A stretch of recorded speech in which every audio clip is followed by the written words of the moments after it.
ম্যাককে বলিনি, সেটা হলো যত ডলার ও ওপারে নিয়ে যাবে তত ডলারের জন্যই ও ফাইনাল অবস্টাকেলে কমপ্লিট করতে পারবে। অথবা ও যদি রিস্ক নিতে চায় তাহলে ও ফিরে এসে ডলার নিয়ে যেতে পারে। মিস্টার বিস্ট, ভিডিওটি ভালো লাগলে লাইক করুন, কমেন্ট কিন্তু বেশ করুন ভালো।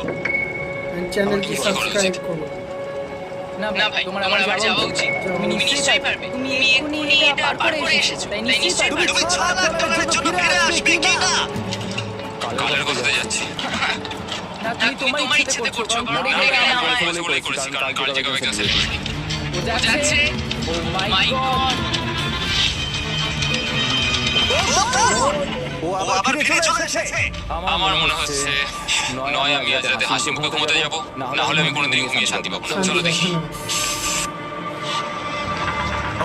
আর যতক্ষণ ম্যাক 8 লাখ ডলার এদিক থেকে ওদিকে নিয়ে যাচ্ছেন, আমি তোমাদেরকে সার্কুল সম্পর্কে বলতে চাই। সার্কুল সবথেকে ভালো বৈশিষ্ট্য হলো এই ফ্লেভার